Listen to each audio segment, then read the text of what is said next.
On your mark. Get set. Go! These two sticks are racing against the clock to fill up a cup on his head with green slime within 30 seconds. Hold still! Hey! You're getting this stuff all over me! Welcome, everybody! I'm Splat Stanley. Over there is game show host Splat Summers, and this is Nitpick. Shut up and help me, cup boy! For this episode, we're talking about Nickelodeon game show fails. Ha! Oh, simmer down. So stick around. They did it. They did it. Kick it.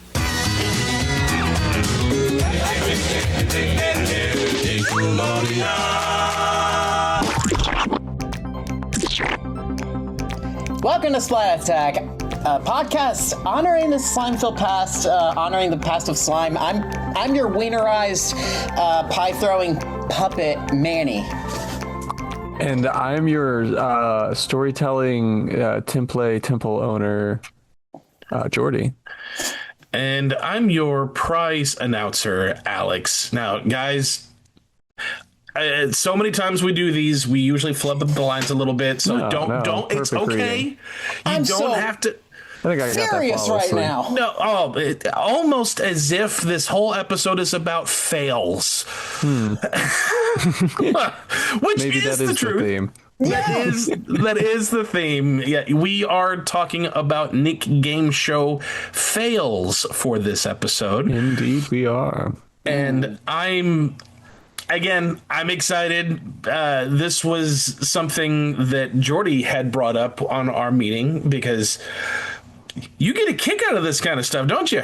Oh man, that's one of the best things about coming back to these as an adult and rewatching this is watching these kids struggle to get through these obstacle courses or being just a little bit too short or too tall or not quite understanding how to climb a ladder correctly. I don't know. It's On just, camera? Yeah. Yes, and the pressure, and kids don't handle pressure very well. So it's always so funny. And then the Sometimes when they're overly confident, and then when you see them fall, it's like, aha. It's always fun. Yeah. So I thought it'd be fun to take a look at all the wacky times that things went wrong on these shows. We're going to have some fun with this one. But if you all didn't notice, I'm wearing my orange tape t-shirt for this episode. Why could you be wearing that, Alex? Well, because we're talking 90s Nickelodeon, and it's been a long time since we've had Player One join us. We've got Mark Cooper in the house. What's up, Mark? Hey. Welcome in, Mark. I'm glad to be back. I got another tape to get ready for the tape deck. I'm ready. Oh, Yeah. Gonna get trapped into that video zone again. But this time we will get out.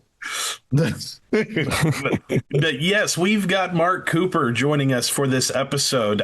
Yes, the orange tape. If you are a fan of 90s Nickelodeon, which if you're listening to this episode, you are, you gotta check out the orange tape as well as other stuff that Mark has done, because he's done a lot of stuff. Mark, why don't you tell us a little bit about some of the things that you've got on your YouTube and other platforms? Oh, absolutely, man. So for orange tape, there's actually two parts. There's a part one and a part two. So it's about 38 to 40 of your favorite. Think of Nickelodeon. See, I'm already messing up the thing. That's part of the thing. Part of it. But it's part of it. But they got various different kinds of things. I do a genre it's called nerdcore that focuses on music that's focused on like anime, video games, comic references, nostalgia, things like that. So, follow the journey of the Power Glove. And if you grew up with things, I may have talked about it. You never know. Hey, there you go. Yeah, absolutely. He does great work, and is a solid guy in general. So link is going to be down in the description. Go check him out, support him. He's a good friend of the podcast, and we're a big fan of his. So go check that out.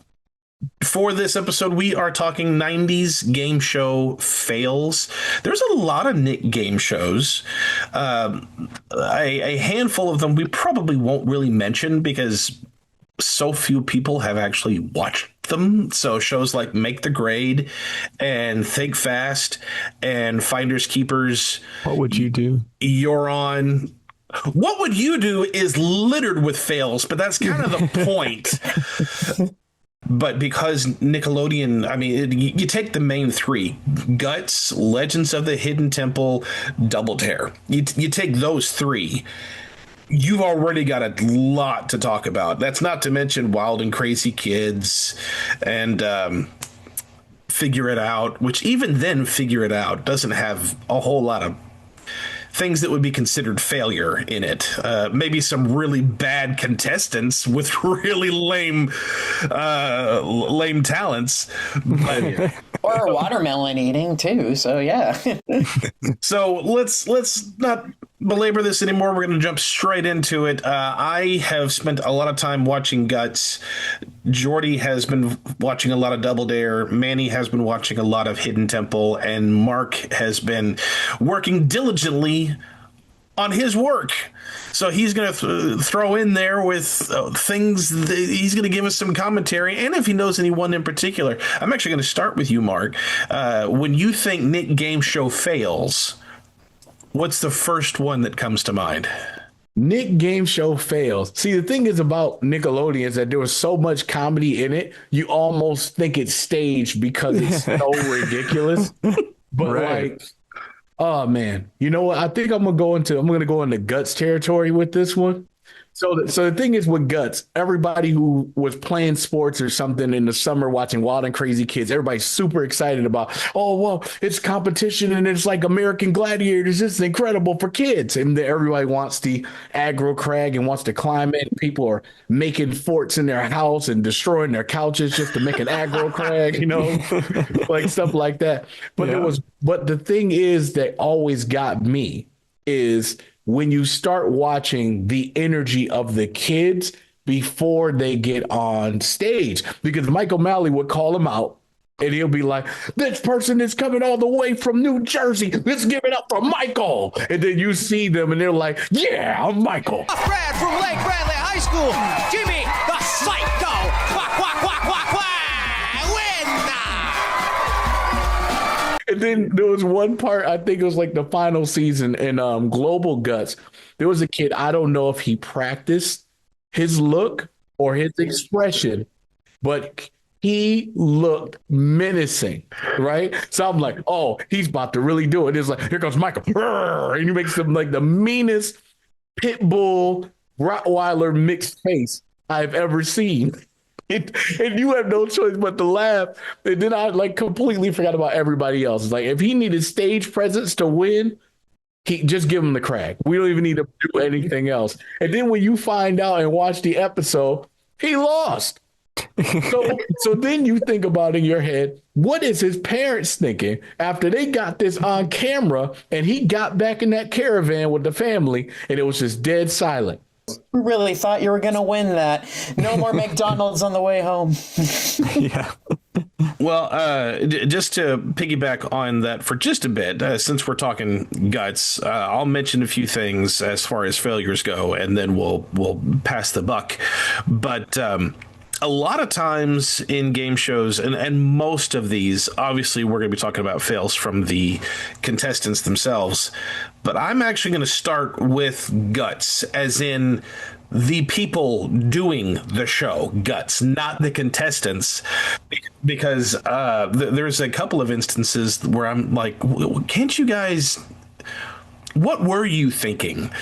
Because not only, I mean, they had foot races across the stadium. They had the Extreme Arena. They had bicycle races. They had them on rollerblades.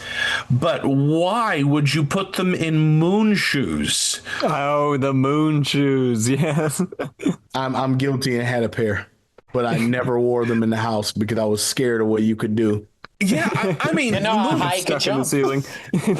I mean, the moon shoes, yes, we all wanted a pair of moon shoes when we were kids, and so many rolled ankles. Oh yeah. They're basically ankle rolling devices. They're specifically designed at a certain level to just roll your ankle, never get a solid step. But the thing is, they had 3 3 events that was called Moon Race, all in season 1. It was the first 3 episodes, and they only did it 3 times. Was it sponsored by Moon Shoes? Because Moon Shoes shows up a few times on Nickelodeon, like with the McWorld and stuff. But I mean, it was a Nickelodeon product. So that's right. Yeah, it does. Yeah, it originally started off as a Nickelodeon product. Yeah. So of course they were going to try to utilize it. That's kind of a fun idea. Hey, what if the kids, instead of running, they had moon shoes and they had to hop all the way down? Like, that sounds like a fun idea until every single race somebody tripped. Almost everyone. I think only one kid did not trip. But there was there's 2 other things that I was thinking of, and these are mostly on the spotters, because in season 1, there was the game Make Your Mark. There's the version where they would be on the aerial bridge, jump off, put their feet in this little ink pad, and with the elastic cord, they'd be pulled up and they'd have to put their feet on this pad, and whoever got their feet on the highest would be the winner. But before they did their feet, it was their hands. And so they put gloves on, dip their hands in ink, jump, and then hit the wall. And the spotters would hold the elastic cord so that way the kids wouldn't fall. And poor Chris was this contestant. Mo gave the whistle blow. On your mark, get set. And the spotter did not let the elastic cord go. Oh, no. The kid tried to move forward and then turned around and looked back, and the spotter is like, what? What are you doing? Like, he was confused, and then looks over at Mo like, are we going? You didn't just hear the whistle blow? That deserves a retake, right? They did. They gave Chris another chance. So that guy was doing too much. Whereas... also in the same season 1, there was they were doing Bullseye, and everyone probably remembers this one where they had the targets, but they had those Nerf bow and arrows. They would jump down, and while they were in midair, would have to shoot to get the bullseye on, or get the arrows on the target. David shot 1 time. He had 1 shot, and then became a marionette for the rest of this for the rest of the game. He didn't make it back to the aerial bridge, and they have those straps to grab onto so they can pull themselves back up. He couldn't get it, and he just hovered there, kicking and screaming and waving his arms, and not one spotter went over to help him get back up on the aerial bridge. I looked at the timer. I mean, other games, if they get stuck, there's a time limit that they have to wait. The spotters have to wait before they would help the contestant. The invisible boat, I think, is the worst one. I hate that game. But if they got stuck in place, they had to wait 10 seconds before they would help the contestant. This was season 1. They didn't have rules like that yet. And this kid was just hanging there. And it started, they had 1 minute to shoot the bullseyes. It started at 46 seconds, and he did not get back on top of the aerial bridge at 17 seconds left. So for almost 30 seconds, he's just out there dangling. That's a fail on the spotters. They should have. It must have felt like forever for the kid being stuck there. It's like, when are they going to come and help me? Do you think they would have rehearsed this at all? They did rehearse it. That's the thing. I've had game show. We've had at least 4 people from Guts who have been on the show, and they've rehearsed everything except the Crag. There's no excuse. It was a bad day. Or, maybe we should look into this. Maybe someone's paying off these these helpers, maybe they're not. Maybe so the parents of the other kid are slipping them, a 50 behind the sscenes. So like, hey, maybe you hold on to that strap a little bit longer, maybe you don't help them. He made that angry face. Help him win. He really wants it. Ding ding swap. Jordy, what about you? You got something for Double Dare? Oh yeah. So starting off, I mean, Double Dare is just like, it's designed for failure. Like most of it is intended for kids to fail while doing it, or families to fail while doing these tasks, and that's where the fun of the show comes from, is when you take the physical challenge. And some of these physical challenges are near impossible. Some of them are way easy, where you have like, throw the beach ball into a big basket. And then some of them are like, put a piece of Jello on your left foot blindfolded, throw it over your shoulder and land it in like a cup that's moving. It's like, and you have 15 seconds to do this. It's like, what human being could do this Herculean feat? So they have all sorts of crazy stuff, but I picked out across the board from Double Dare from the 80s all the way up into, I stopped before Double Dare 2000 because we didn't really want to deal with the 2000s Double Dare and on. So we've got Family Double Dare, Super Sloppy Double Dare, Regular Double Dare, Family Double Dare, and every other flavor of Double Dare that came in between. And I thought, like, these are 5 different things that were like the tops in my opinion in no particular order.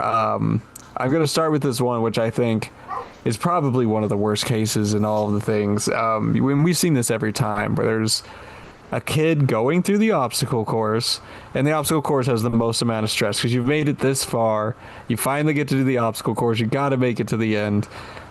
And it's always a duo thing. So you got 2 people have to work in tandem. And this is one of those instances where one of the kids does just fine, but the other kid it's like their first time using their arms and their legs.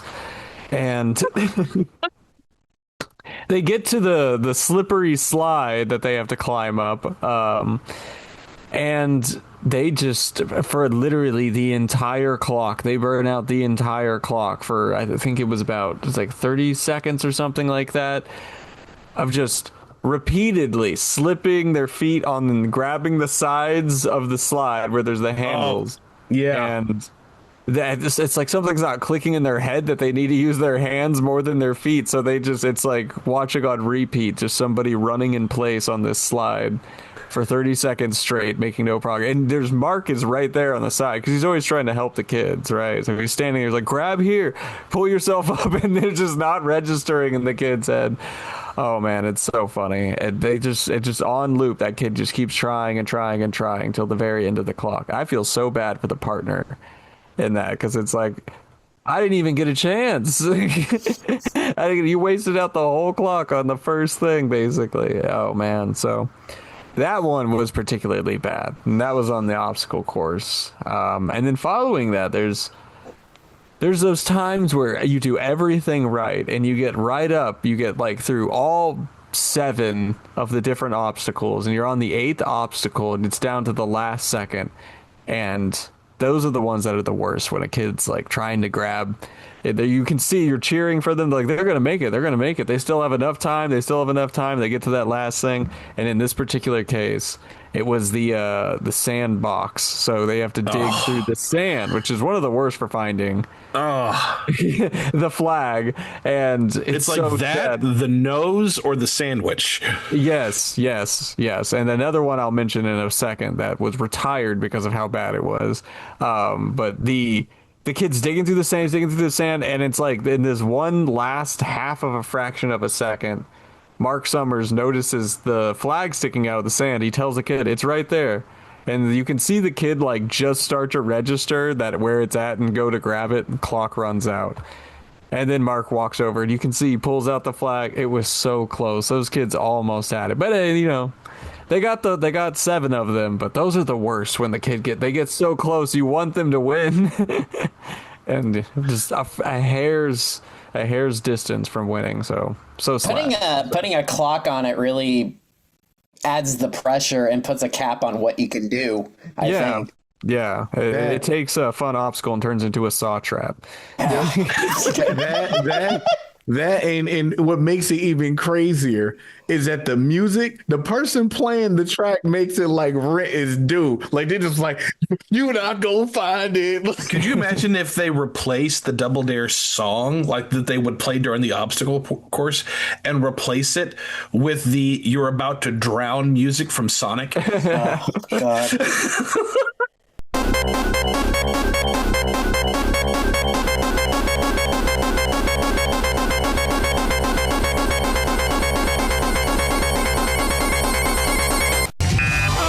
Sunday slide does it to him once again. Come on over here, Carol, and listen closely, and let's see how they did. I feel bad. Sometimes Mark's out there, the guy who's the host, basically representing the show. And when somebody messes up or when something's hard to find, he's like, it should be there. It should be there. And that leads me to my next one, which is this has to be probably one of the worst offenders of all time in Double Dare history. And it's featured in Super Sloppy, or is it? Oh, it's one of the Double Dare. Super Sloppy Double Dare, I believe. I think it's Super Sloppy, yeah. And it's so sad. And it's early in the show's production, and they got these two kids, and the challenge is find the flag inside of the pillowcase. And some people may know what I'm talking about already. Yeah. So they got the pillowcase. They got their 30 seconds. It's two kids, and they open up, and it's full of feathers, giant, like, ostrich-sized feathers. It's ridiculous size. And they just have to find the flag, and they scatter. They dump it out. They scatter the feathers everywhere. They go through every feather. They're looking. The counter's going down and down. Mark's like, it's in there. Keep looking. It's in there. Maybe it's over there. It gets to the very end. Nobody ever finds a flag.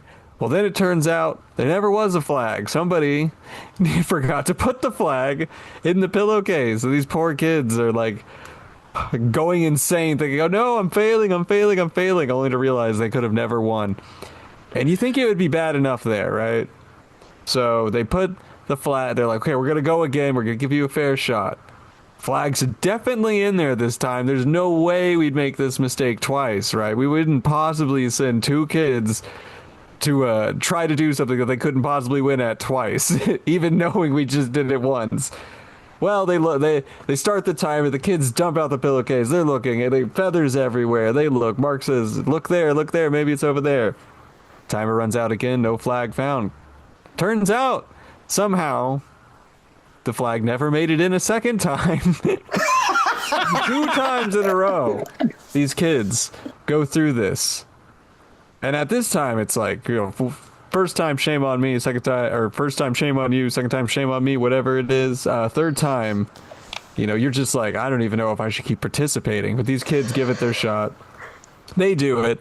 They finally get through the fence. There's a flag in there finally. They get that, and you can tell that they tried to make it easy, and they put the flag like right on top. They're like, there's no way we're gonna make this mistake a third time on camera with these kids. So that basically the flag's right on top in the pillowcase. They dump it out. They find the flag. You're like, great, but this is the obstacle course. That was only the first challenge obstacle in the obstacle course. Now they have to complete all other 7 obstacles. Knowing they think they're done after that one obstacle, you're like, yes, they did it. Like, that's not what you have to really do. You have to do that 7 more times. And needless to say, they do not complete the obstacle course. And you were cheering for them, but they get to the rest of the obstacle course. You're like, they can't even get over the rope ladder. It's one of those ones where they just throw themselves at the rope ladder. Their hands and legs shoot through the holes. They're not going anywhere. I think that's probably one of the worst offenders on the staff side of Double Dare history, where you set the kids up twice to fail. That was a bad one. Well, let's switch over to legends for a bit. Yes, so, Manny, tell us some legends. Oh, I'm ready. Well, legends. For those of you who don't know, it was a game show on Nickelodeon that was based on an Aztec temple, originally pitched as a haunted house. So I'm happy that they sort of went with the Aztec temple direction, because I think a haunted house would be a little too much, I think, for these kids. Well, if you want the haunted house, just watch Secrets of the Crypt Keeper's Haunted House. It's the same thing. But I'm going to talk about the Moat for just a minute. I don't have many...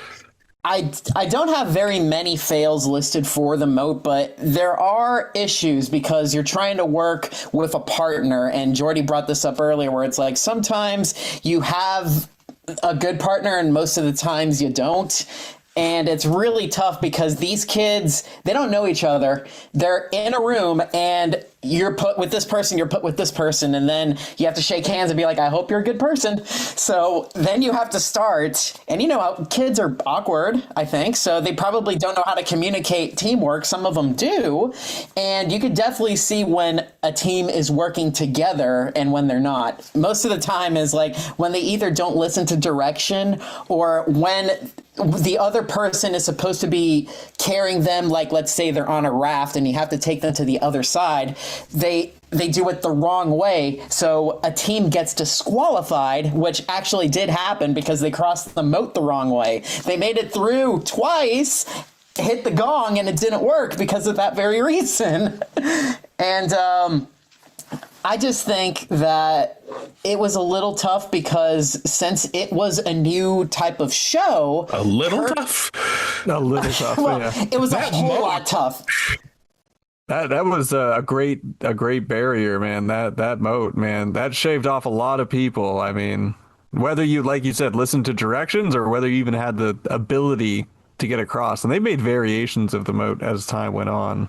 Oh, for sure. I mean, even on interviews with Kirk, they said like sometimes the moat crossings would take like an hour, which is why like sometimes you could tell on repeats that it starts with the fog and then there's no fog left, because sometimes they could just call it moat crossing. Thank you for joining us on Nickelodeon's Moat Crossing. Like that could have been the show right there because they had so many issues with it. So that right there is tough, but I'd say the production of the show, especially in the beginning, no one knew what they were doing because they got the show in the very last minute. They didn't even make a pilot for it. They were like, all right, here's the show, let's do it. And these kids are trying to figure things out. Kirk is trying to figure out things out, and the director hardly was ever seen because he was always in the background trying to fix something that broke. So already you have... sort of like a really hard thing for these kids to get through, even though they don't know what they're doing. But some of them that actually do pass, they do a good job of it. But it's rough. It's a really rough show. And I would go with my second favorite part of the show. Since I've gotten older, I love the steps of knowledge. Yeah. Okay, I'm ready. I'm ready for what you have to say about this. I am so ready. Listen to the question. Many times. Yeah, I'm gonna put clips on here because there's a few fails. But I'm gonna start with one of my favorite ones, which was one of the answers that one of the kids said was Cape Crusader. The Cape of Good Hope, Cape Horn, or Cape Crusader. Purple Parrots. Cape Crusader. Incorrect.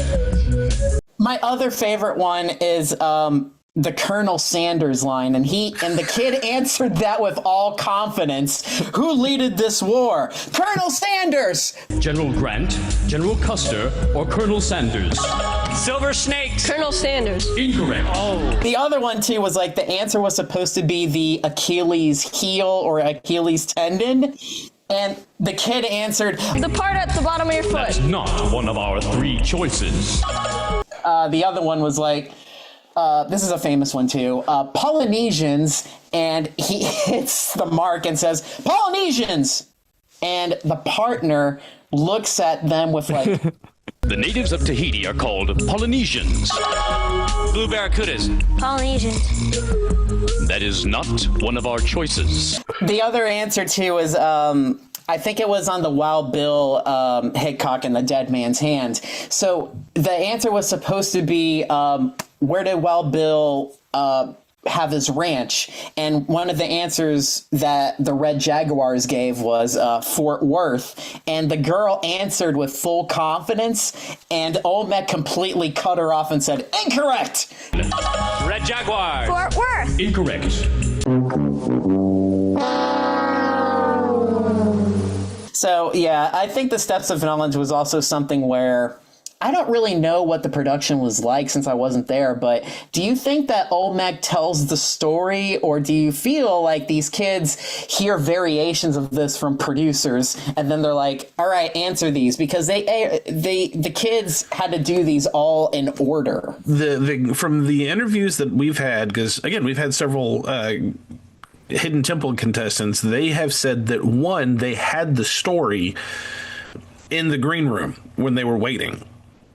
So they already had it readily available, and there was a whole bunch of information. It wasn't just the story that Olmec read, that they had more, because like you had said with the Moat, sometimes the steps of knowledge took forever too, and he would run through all those basic questions, so they had a whole bunch of additional info just in case they needed it, which they did. But one, they had all the info in the green room, and yes, they did also listen to D. Bradley Baker as Olmec telling the story, and then questions then followed.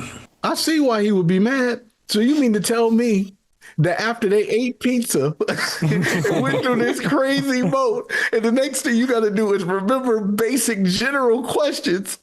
I would be furious as a kid. Well, the thing was, too, is like, imagine these kids all in one room drinking like sodas and pizzas. And the way the production worked was like they would do all the moats.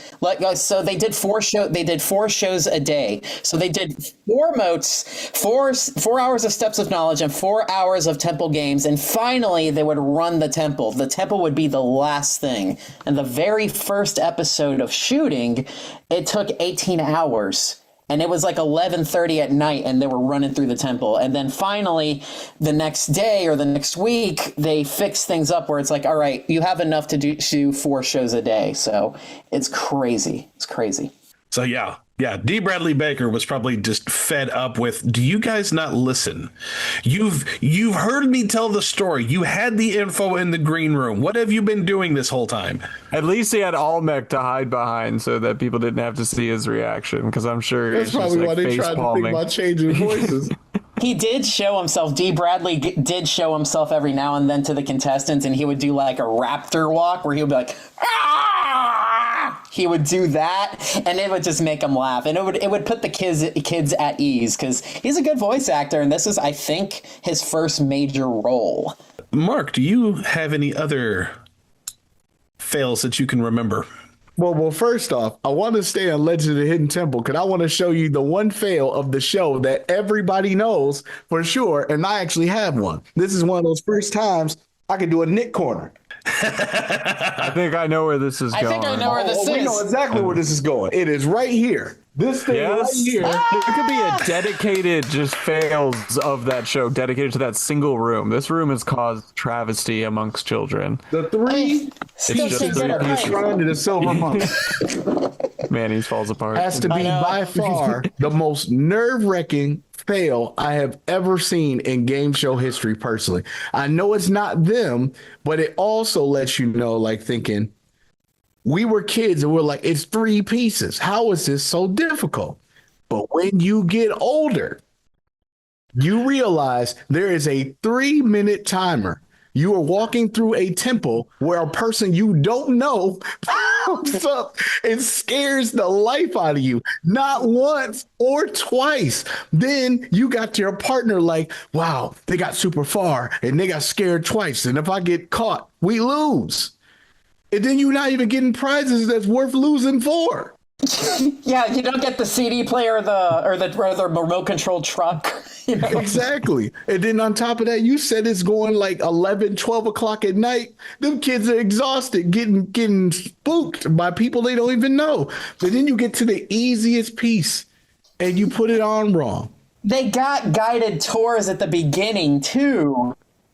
And I think during all that pressure, they just forget. There's also the triggering mechanism at the bottom of it that's like, if you don't push it down all the way, then it's never going to register, even if it's spun around the right way and everything. And there's definitely times where you see where, like, it's like just an inch above the thing and the kid's not pushing it down. They're yelling at the kid and the kid can't hear them. Yeah, Kirk is down there yelling, you got to jam it down. You got to slam it. Like, or they choose to go they don't have to go through the Shrine of the Silver Monkey, but they end up going up and then into it, and it's like, no, you didn't even have to go that way. And he tells them, you don't need to go that way. You don't need to go that way. Kurt wanted to say so many other obscenities. I just pictured them in my head. Just how upset Kurt Fall could be.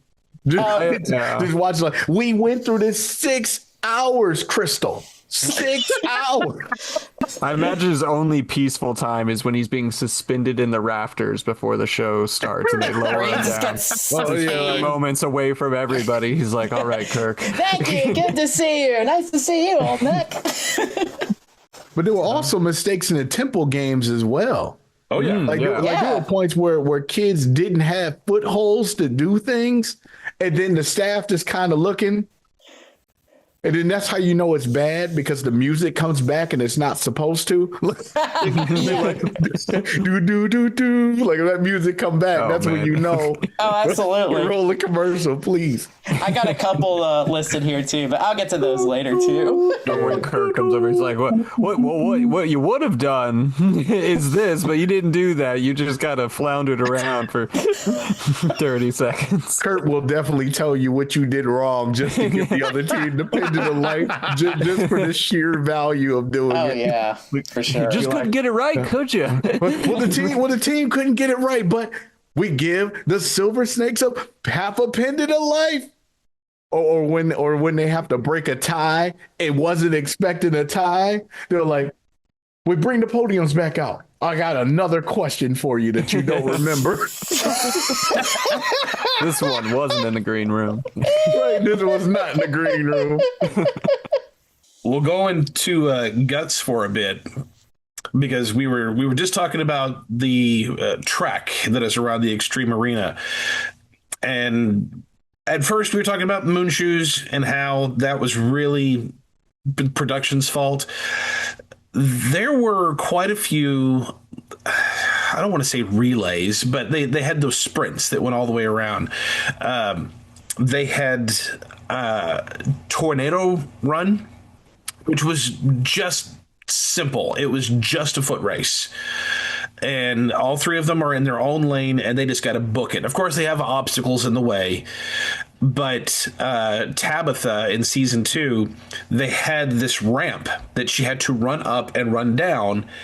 And the production thought it would be a great idea to light this up with fog so you can't see anything. You just running blind into this very tall ramp. It's as tall as they are, and then come back down. The whole thing is covered. You see Tabitha run up into the fog and disappears, and then you see her from the chest up as she's descending, but she doesn't know where the ramp met the floor. And just on the other side is the finish line, and she trips right as she hits the ground. And she was in first place, and she lost. She got second place. But there's that. But in season 4, Santiago, who was in red, they did there was a section that looked like the road was breaking apart. Not the one that would teeter totter, but it was they had water underneath it, so they kind of had to hop across them like lily pads. And I'm assuming what happened was the bottom of his shoes got wet, and as soon as you were done with that obstacle, you got that turn, and Santiago slipped and rolled across the floor, which then tripped the purple player over top of him. Oh, no. Which then tripped the blue player. Multi-car collision. It was. All three of them tripped. Wow. And then he lost. He was in first and tripped himself, and the purple player took off from there. But that was 2 instances in Tornado Run. They had a bicycle version, which again was the same thing. This was Eat My Dust. Again, it's the same thing. Obstacles are in the way, but instead of a foot race, they're on bikes. And there was that same ramp at the very end, right before the finish line, and there was Chance from season 1 and Jennifer from season 2. They went up the ramp and came down. It was one of those. It's just a ramp. Like, there is no descent. They would go up the ramp and have a jump off of it to hit the ground. And both of them lost control of their bike when they hit the ground and fell. So they quite literally tripped at the finish line and had to have spotters help them back up to get them across the finish line. But Amber, in season 1, there's a sand trap. She hit the sand trap, lost control of her bike, and completely went off course and went into the middle of the extreme arena and lost control, and not only knocked herself down, but took out a spotter. No. Because the spotters, obviously, they're trying to help them and get them back on. Well, the spotter was right in the way, and nope, she went down too.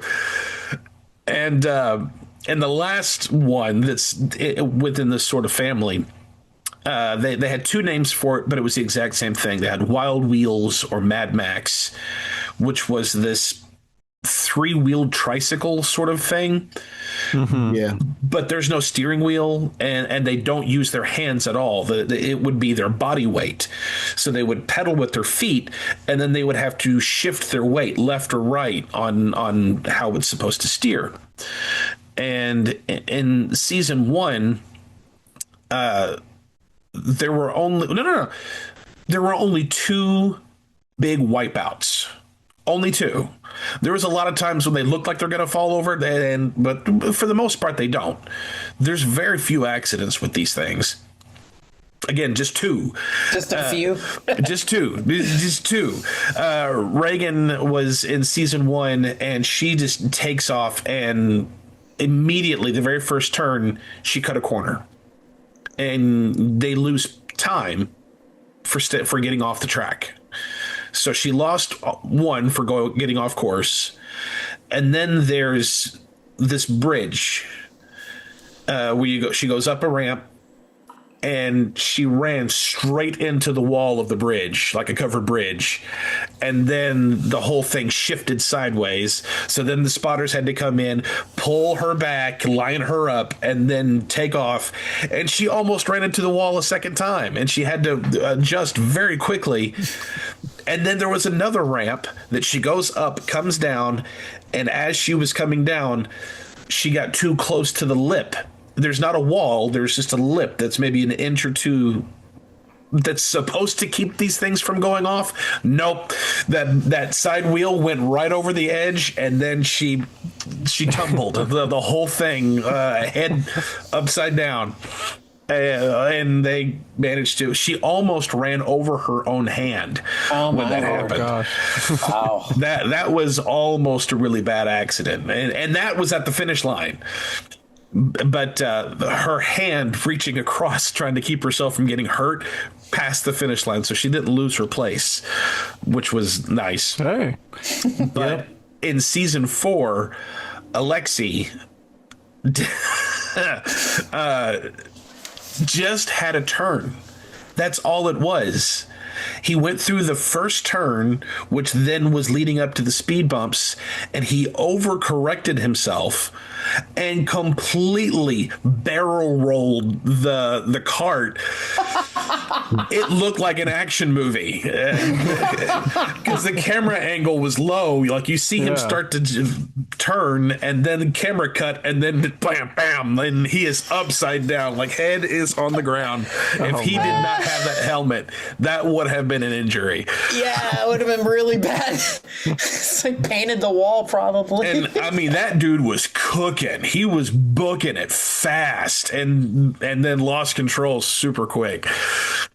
But those were some of the main fails that I saw as far as the track went. But back to Double Dare. What do you got, Jordy? Oh, yeah. All right. Well, these are going to be the last 2 of my big 5. I got some other ones for later, but this one is particularly funny because this is another one of the instances where it's not the contestants doing anything wrong. but it's something that went wrong for the Double Dare set. This one in particular is just a physical challenge. It's not part of the obstacle course. But the obstacle was, or the challenge was to try to fill up an entire, like, aquarium-sized glass container with grape juice by smashing balloons filled with grape juice with a big foot on a stick. So you're, like, smashing grapes like, you know, how they make wine. And on the front of the aquarium thing, let it be known, all Jordy is doing is just describing, and Manny is silently losing his mind with laughter, trying not to be to distract. But I'm cracking up watching him, and all Jordy is doing is describing what the game is. Like, nothing funny has happened yet. I'm imagining the game in my head right now. Like, how do you think this up? This is one of their more convoluted ones, and there's a reason why this never comes back in another episode. So the idea, right, is you got to take this boot on a stick and smash these balloons to pop them, have the grape juice come out, fills up the aquarium. On the front side of the aquarium is one of those little taps for liquid to come out of. With like the little flippy knob thing on the top of it. And then a kid underneath with a cup on his head and then the line on the cup of how much you need to fill it up to. This just keeps going wrong in every direction possible. To start with, the little nozzle that the liquid's supposed to come out of, I guess they didn't think about this ahead of time, but they didn't really think of a way to keep it open. Or maybe the kid wasn't told that he's supposed to keep it open, so it keeps just auto-flipping back closed. Because it has like that little spring to it to make sure it doesn't just get stuck open. So this girl's smashing, you know, balloons like crazy, popping them, trying to get the liquid out. None of the liquid's coming out because the nozzle's not even open. So this kid's just sitting there with a cup on his head, no liquid going into it, even though it's all filling up inside of the aquarium. And then, very slyly, you see an offhand stagehand person come in and try, like, just turn the nozzle to open it. And for like 0.2 seconds, that nozzle stays open and some of the fluid comes out. And then it immediately flips back closed and proceeds. And you think that that's where this story is going, but no, it gets more interesting. There's a turn here. The girl smashing with the boot stick on the grapes is going so aggressively with it that she destroys one of the walls of the entire container holding the fluid. So the entire container's worth of this grape juice fluid dumps onto the kid sitting in front of it with a cup on his head. And yeah, sure enough, they filled the cup up and they filled the entire stage up as well with all of the liquid. Oh my god. So that's one way you can win, even when things go wrong. Wow. Never give up. Never surrender. Just keep smashing with your stick boot until things work out. You know what? The next thing I would love to know is to be in that writer's studio of who exactly was just deciding this is going to be a physical challenge. Think about bringing that to your family as a producer or a writer. Be like, you know what? We're going to use a boot with a stick. And we're going to smash balloons of grape juice and put it in an aquarium with somebody with a hat. Physical challenge. What do you think, Mark? I like it. Let's do it. I think about that all the time. The people working on these shows, it's like, are you coming to bed, honey? No, I'm still working on the plans for the next thing. It's a nose filled with whipped cream, and there's a flag in the nose. He's like, he has all these schematics of all these weird... They're all over the wall. Rube Goldberg. He's losing touch with his family because he's become consumed by mindless Everything is like all walls with the yarn connected to the things. Yes, exactly. The nose connects to Bats in the Belfry, and Bats in the Belfry connects to grape smashing. It all works out. And then the last one I have here is probably just one of the funniest obstacle courses to watch. These two kids, between the two of them, they're just 4 left feet. These kids fall constantly. Any one of these falls would have been hilarious on their own, but it's just back to back through every single obstacle on the obstacle course, one after another. I'm going to run through each one of them. So down the slide, swing around the slide, miss flag, fall on face, have to get back up, grab flag. Mark Summers, this is an early season, so Mark is just trying his best to lead the kids. So he grabs them by their arm, taking them to the next obstacle the second they get a chance. The girl thinks whipped cream is like water, so she jumps like she's diving into water, into this very thin whipped cream, and you can tell it hurt her. She comes out the other side, immediately slips, fall on her face again onto the ground. Mark grabs her, picks her up. Now he's dragging her across because she's covered in whipped cream. She can't even stand straight. He's just trying to keep her in shot with the camera and with the other contestant moving. She's sliding, and then the time runs out. It's just one after another. They just keep falling. It's like, you don't think they can fall again, and they fall again, and they fall again. The best part is at the end, this girl is just out of breath and dying. She looks like she just crawled out of hell itself. She's like, she doesn't look like she had fun. She looks like she was regretting her decisions. It is a wonderful experience. Did you have a good time? You know what makes it funnier is that ever since Mark Summers actually reached out and helped contestants, I don't see any more hosts get involved in anything anymore. Like Mark Summers, look, they're just terrible. Okay, I'm not no dirty in my suit no more. All right, Manny, what do you got for Hidden Temple? I have a couple things to mention here. We'll get into the temple games, but usually before, just in case a show runs a little short or whatever, they need a little bit of filler. Yeah. So what they do is they interview the contestants. Oh, yeah. Oh, gosh. Some of those are a little dead on arrival. So sometimes. awkward. Do you like sports? I like basketball. Yeah. What do you play in baseball? Baseball. Maybe you're gonna hit some over here, huh? No.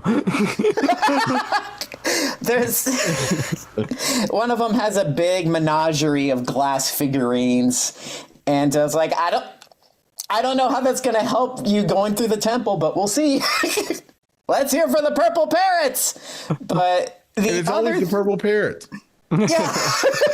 That's what I was telling a friend the other day. It's people watch Legend of the Hidden Temple and they're just yeah, I watched as a kid. I was the purple parrots were the ones that lost the most. The most. That's the one they advertise at Party City for Halloween. Be haha, Legend of the Hidden Temple, go parrots. Okay. Got to be a psychological test. If you pick a purple parrot, you probably have predestined yourself to lose. There's even an awkward moment when it could get so quiet that you heard a baby screaming or crying on the audience. And I'll explain what's going to happen here in this game. Go ahead. And you guys get ready for this game here. But seriously, there's a couple of them that just were this girl has nine cats or something. And then Kirk says Ian, you have cats? Yep, 7 of them. Can you name them? On your mark, get set, go. We'll get back to him with those names of the cats right after this. Let's hear it for the green team. The other one, too, is the awkward interviews to go along with after they lost the temple run. What? Only in season 1. I only noticed this in season 1. So Kirk is what happened over there? Why couldn't you make it through? Were you terrified by that temple guard? Yeah. It was tough. You got caught up in that observatory by that temple guard over there. Did he scare you? No. Nah, you were tough, right? You got stuck. Where did you get stuck in there? You got stuck. You couldn't get out of the harmonic convergence. Well, you tried. It was a good job. You had a little trouble getting out of the throne room. I guess you didn't see the open door. Yeah. Oh, that's too bad. Robert, you had to go in there. You got caught in the harmonic convergence. What happened over there? Couldn't get out. But Jessica, she got all the way to the pirate room. She just came one room from getting to the logbook. Some of those partners look like they wanted to kill the other kid that was up there. You could see them down there. And they were no. They come down. They're just we're never letting you do anything ever again. That's one of the last ones. They would have 3 temple games, so always it would always be a toss up. There's a good example too. On the Golden Ship episode, they had sort of a climbing wall where they had to put these boats on their heads and climb it up and put it on the top. So the Red Jaguars were about to win, but unfortunately, gravity being gravity, it knocks all the boats off and they have to go back down and try again. And by the time they lost, No, any Nickelodeon game show, gravity is not your friend. Yeah, and the third temple game, again, you can't communicate with your partner. It's going to be bad news all the time. Like, there's one where they're on a teeter-totter, and they have to, they have to get one item, bring it down, and some of the times it's like they're just spinning around, and they're like, talk to me. They're both trying to go at the same time. It's like, it's not how it works. You have to take turns. And the Kurt will let you know. He will let you know that you messed up. And he had no remorse. You got to make sure. Oh, you knocked off another apple. You got to make sure you're doing teamwork here. You don't want to go too high because then your partner can't get it.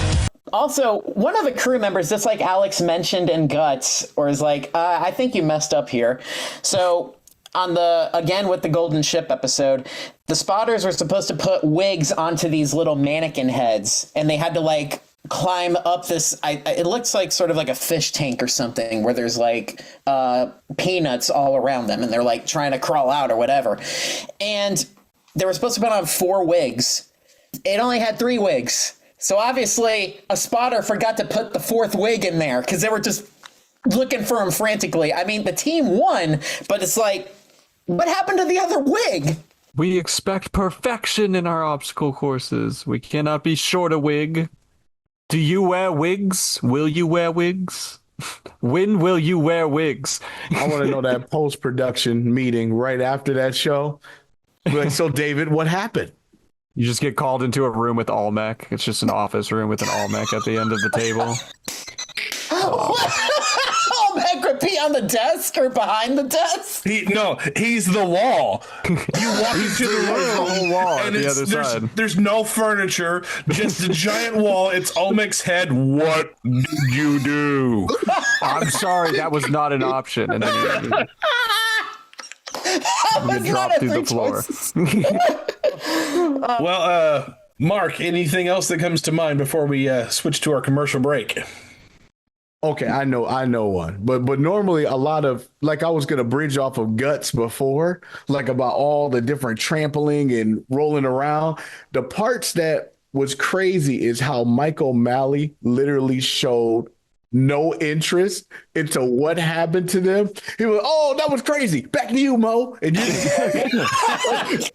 wasn't listening to the story at all. He's never walking again. Back to you, Mo. Oh, that's crazy. Mo, back to you. No, all those trips that I was talking about, every single one of them ended with, oh no, he had a fall, but he's okay. And that was it. That's all he had to say about them falling. Into the Savello! Oh, and Tabitha falls at the finish line, but gets up and across. It looks like Stephanie. And then Tommy. Oh, JR, take a little drink of water. In this pool also. And JR, take a little drink of water, but you're just a little thirsty in that. I really want to jump in here just for a second. We were able to talk to Mark and Janine Simon, who were designers and art, the head of the art department, and they mentioned And they mentioned that the pool of guts, they had so many issues because the pool water. Of guts. Sounds a little graphic.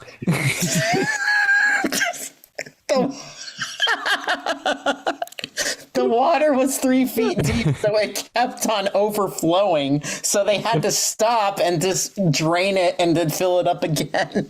So there was probably a long waiting period for that. Yeah, it was leaking. That pool was leaking a lot. Wet soundstage if you got all that water going around. Well, all I can say is back to you, Mo. It just doesn't matter. It doesn't matter at all. Mike was just like, look, get the camera off me. Put it in Mo, please. Well, speaking of catching our breath, that is what we are going to do. We're going to take ourselves a little break from all these fails. There's still so much more to talk about. And we're going to see what all is going on in the world of Splat Attack. And we're going to come back with more fails because we like laughing at people's misery. So we'll be right back. Don't go away.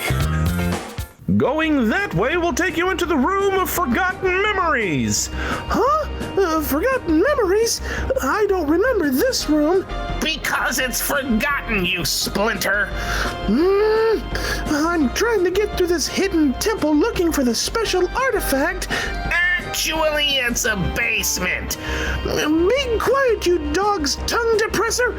Oh no, what's this room? It's the silver monkey! How am I supposed to put this together? It's only 3 pieces. It shouldn't be that hard. I have no arms, flat face!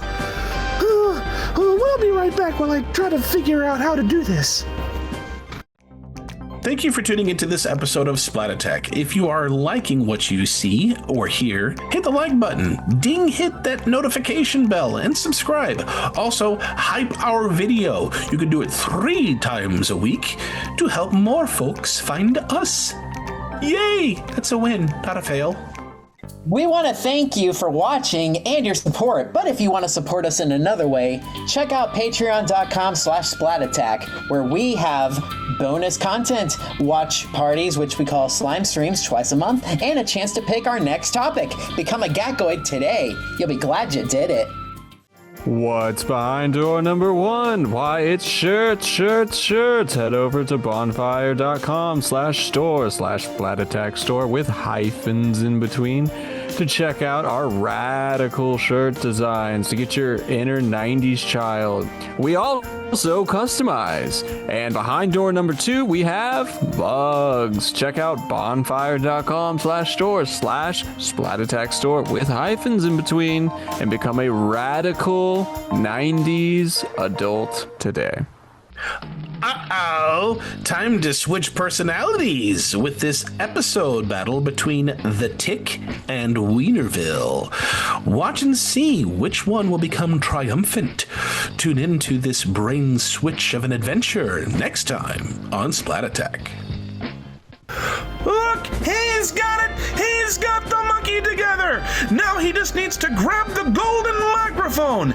Actually, you shouldn't be hosting Splat Summers. It should be Splat Bailey. I got it! I'm on my way back! Oh, and welcome back to all of you! Back to the episode! Oh, they've got to get to the... Welcome back, all of you slimesters. We've got a lot more fails to talk about, and we started talking about it just a bit ago. We were talking about guts, and white water is the game, the event that they were talking about, which essentially was just a raft, a one-person raft that these kids would have to sit in. They had an oar, and they would have either 2 buoys or 2 posts, and they would start in like the top right corner, go around it, and make a giant Z, essentially. Go from diagonally down to the bottom left and go around the second buoy or second post. It is a simple in premise game. In premise. But they had this giant wave-making ball, or they would shoot water jets. It was one of those two, and just would make so many waves in this pool. And there's a lot of kids who did very well. There were some that struggled. And then there's the ones that I'm about to mention, because oh my gosh, this one, this became probably one of the most notorious events on Guts, because one, Jimmy, who was in season 1, that dude just straight up fell out of the boat and got himself back in. He was able to finish, but dude straight up fell in the water. In season 1, they had no time limit. It was just go until you reach the end. And some of them, they went past the minute mark. And then in season 2 and season 3, they decided that's too long. That takes a lot of time. Plus, they're exhausted. So we're just going to cap it at 1 minute. If they don't get it by 1 minute, they're not going to get it. They're not going to. Right. And then in season 4, they took away that limit and said, nope, you guys are screwed. Yeah, you're gonna go till you get all the way across. And in season 4, Carmen made it all the way across in 61 seconds. So one second past a minute, and even then you're sitting there, you could hear the audience losing interest. Like at first it's cheer, cheer, cheer. Oh my gosh, will you just hurry up and get across? Somebody just take this kid out of the pool. Take him out of the pool now. Now that was slow. The slowest player ever to complete it. His name was Greg. It took him 71 seconds in season 4 to finish. This is where they took the time limit off. And he did not pedal with the oar. He just dipped it in the water on both sides. There was no pushing at all. Just dip, dip, dip, dip. The waves carried him all the way across, essentially, is what happened with him. Maybe he got confused. Maybe he thinks that would have been faster. I have no idea. I don't think he understands how rowing works. I think he's only seen it visually be done by other people in movies, and he never really, in practice, that was his first time. Now, Rusty in season 1, again, they didn't have the time limit, started off really, really strong and got halfway across and then got stuck in the corner. And then I think he tapped on the wall because that was how they were supposed to finish. But it wasn't tap the wall. He was supposed to go back to the middle of the pool and high five, essentially, the spotter. But he was like, wall. And they said, no, you got to go to the spotter. Wall. Please let this be okay. Everybody else maxed out. From everyone else was like season 2 and season 1 because they did eventually add the max out. Steven made it almost all the way around the second buoy and got stuck and then just wasn't able to. He had to go back around because he went the wrong way around the buoy. Amanda made it past the second buoy and got stuck in the corner. So she was just out of luck. Jean, this poor girl, she made it past the second buoy and also fell out of the boat. So she had to get back in and just couldn't get things going. They at least made it to the second buoy or the second post. Jilly only got halfway. Peach, no, not Mario, Peach, she did make it to the second, but the waves completely carried her because she also just dipped the oar. I mean, there was no muscle put into it at all. Dip, dip, dip. Megan, not my wife, Megan, couldn't even get past the first buoy. She was stuck in the first corner and did not budge. But the worst, the absolute worst, and probably worst player in Guts, in my opinion, is the one that Manny just mentioned, JR, who didn't get past the first buoy. And when you watch this kid, he is all arm strength. 100% arm strength. He is fast. He throws his body at absolutely every competition in this game except for the one where he needs arm strength, where he dipped the oar and then dumped the whole oar into the water and then acted like he was trying to bench press the oar out of the water and dunked his face into the water at one point because he was pulling as hard as he can with both his hands and the wave threw him forward, so his head went into the water twice. And one of the spotters had to come over to help him get the oar out of the water. And he still went nowhere. He ended where he started. It was the most atrocious thing I had seen in this competition. This was terrible. And this is only one time. We will see JR again on this list later. Two other games. I don't have nearly as much to say with the other two, but they're also relating to the pool. They had Hang 10. which was collect the buoys. That they had like two buoys attached with a rope. They had 30 seconds to swim and just collect as many of them, wrap them around their arms as they could. Haggett. She was from season 4. She's I know I'm pronouncing her. I'm butchering her name, but she only got 3. Most players averaged about 7 buoys. She only collected 3. And she was on a board, so they would rest on top of it and pedal with both their hands. Yeah, the board. Mm-hmm. She only paddled with one arm. Oh my god, circle! Oh no! So she just circled in one spot and then caught 1, got 2, and the wave had to carry a third to her, and she didn't go hardly anywhere. Just one arm paddled all the way through. Mia, I thought that girl was going to drown. That one almost is painful to watch because she started really good, paddled with both arms, got to the middle, and then was up against the wall. And this was where they had the wave ball. And those waves are 3 feet high. And she started to pedal, and then it was grab the board and hold on for her life. It's all she did because her face was in the water so many times. Like it was repeat baptism. It was baptized by the guts pool. It was bad. She only got 2 buoys. And I'm surprised she got those. She fell off. Both of them, by the way, Haggett and Mia fell off of the board, got back onto it, and Mia, who was half drowning, fell off, got back on, and went back to half drowning because the waves kept smashing her in the face. It was bad.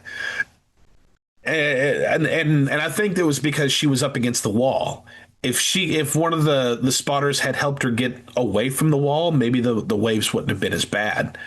But the last one, it's actually 3 separate games, but it's the exact same premise: power ski, Scurf and Safari, and boogie board, which was they would be on a board and they had a rope that went all the way across, and they would just have to pull themselves from one end to the other, turn around and pull themselves back. That's all they had to do. One was they were in a skis. They were in like one giant ski. One was a Scurf board and one was a boogie board, but it's the same thing. And Bobby from season 3, he dragged the board. You're supposed to lean back because he was on the boogie board. He was supposed to lean back and so that way the board would tilt up a little bit so the nose wasn't in the water. But so many of them, I mean, a lot of them would lean forward and then the nose would go into the water, and he just ended up dragged it all the way across. So he got frustrated with it? Yeah. Okay. Yeah. There'd be those kids that wouldn't they would just not use their legs at all to stay stable, and they just use their arms and drag their legs behind them like it's not a flotation device underneath their feet. Now he in particular, he didn't have the board. I'm sorry, he had the skis. But the same thing. It was the nose that was in the water, and they also had those little buoy balls in them, so he had to weave in and out, and he couldn't get. He would get stuck. So instead of pulling on the rope, which is what you're supposed to, he kept lifting his legs out of the water. But that doesn't help because you still got to pull yourself forward. You're not going to go anywhere. So he still dragged it. But they had a penalty by this point, because this was season 3. If you pulled the ski out of the water, you had a time penalty. And the reason for that is because in season 2 you had Andy and Ty who did that very thing. Andy was in the ski, and instead of keeping his feet on the water for the skis to sit in it, he lifted his feet up. So he was relying on the harness and then just pulled himself forward, and the ski was not in the water, and it fell off of his feet. Oh man! And then he had to stand there or hold himself above the water while the spotters tried to reattach it, and then when they finally got it on, He still kept his feet out of the water and still pulled himself, and then he just dragged it like a dead fish behind him. And Ty, he was one that was on the boogie board, and he was the one that I was saying where you got to lean back on the board. He wouldn't do it because there was a strap that was around the knees and they were pretty much sitting on their feet. He did the same thing. He pulled himself up out of the water, pulled on the cord, and the board also fell out. But instead, this time, when the spotters helped the other guy, they're trying to help him, and he's not letting them. He keeps going. They're chasing him with the board, trying to put it back on his feet. He stops, turns. They got it kind of attached to his feet, and then he keeps going, and he's laughing. He's smiling on the way back. Just He's like, no, I got this. I got this. That's part of my plan. You guys are slowing me down with this board. Like, it's the two of them, why they had in season 3 and 4, if you put your feet out of the water, if you got the board out of the water, you had a time penalty. The water competitions in Guts, they were unforgiving. All of them. All of them. You just see kids struggling, and every time it came up, that would really be where the energy kind of comes down, like you were saying. It would be high pace and stuff, and then you get a kid stuck in the middle of a pool, and everyone's just like, all right, they're not going anywhere. Yeah, that's when they really needed those time limits. Yeah. They figured it out as time went on, but yeah. But I'm gonna shut up about Guts. You got anything else for Double Dare? I do have one last thing for Double Dare here. This one is funny to me in particular because it's not so much of a fail of a contestant or of Mark Summers, but it's a fail of the writers of this episode. As we know with Double Dare, it's all about questions. You got to answer questions, and if you can't answer it, you pass it on to the other team. So, the question's going to go around a few times. In this particular one, this was in a Halloween-themed episode, in an early episode of Double Dare. This was the Corn Cobs versus the Ghouls, and they give this question, which I don't even think an adult could answer this question, let alone a kid. This is like beyond even Jeopardy level. But the real fault of this is that this question is so long and complicated to say that it takes Mark Summers a good long time to spit it out. And so I will read off to you what the question is. You add the number of Halloween movies with the number of Friday the 13th movies and the number of Psycho movies. Then you subtract the number of Poltergeist movies. What number do you have? In a kid show where all those movies are rated R. Exactly, rated R, and like you have to watch all of the franchise at this point. Like, these are kids. Like, how much time do these kids have to even watch these movies? Some of these have just come out this year with some of them, so it's like, what are you like? What year was that? Like 88, 89? Yeah, I think this was 86. 86. So, yeah. Which, that could be inaccurate, but I think it was 86, somewhere between 86 and 89. So early Double Dare. But imagine being 8 or 9 and they're like, Mom, you didn't allow me to watch these movies. Why are we getting questions like this? Do you know? That's the question he asked the kids. It takes them a while to read it off, like it just did for me. And the kids are like, blah, blah, blah, blah, blah, blah. We'd like to dare. So they pass it on to the next one. Next kid, Mark Summers reads it again. Add the number of Halloween movies with the number of Friday the 13th movies, and then add the number of Psycho movies, subtract the number of Poltergeist movies. What's the number you have? We'd like to double dare. Okay, he comes back to the other kids. Why don't you say it along with me at home? Halloween movies added to the number of Friday the 13th movies, added to the number of Psycho movies, subtract the number of Poltergeist movies, and the number is... We'd like to take a physical challenge. After all of that. Wait a second. I think this may just be my speculation now, but I think that was written there to make sure that the kids would dare or double dare. Oh, yeah, this was to get to a physical challenge. They need to throw a question there that would be like, they're not going to know this. too hard to answer, but it's also just too hard for Mark to read. He's got to read this 3 times over. That writer's fired. And after all of that, nobody even bothers to try to answer the question. And he's like, after all of that. And I think that wraps it up. I mean, there's so many fails across the Double Dare life, and that we're just talking American. There's also Double Dare in Australia. There's Double Dare in French Canada, Double Derf or whatever the heck they call it there. Double Derf? What? I believe that's what it is. It's Double Derf. Double Derf. Yeah. Is it? There's a German Mark Summers. Double Derf, You're gonna take the physical challenge, yeah, baby. You like to take physical challenge? I like old physical challenge. Well, Manny, what else you got for Hidden Temple? I'm going to talk about the temple runs really quick here. I do have a little bit of a list here, but I'll try to make sure it's done quick. However, I want to open this up with one of my favorite Legends of the Hidden Temple articles. This was written back in 2013. You can find it online, and it's called "It Sucked." Legends of the Hidden Temple, as remembered by a former contestant.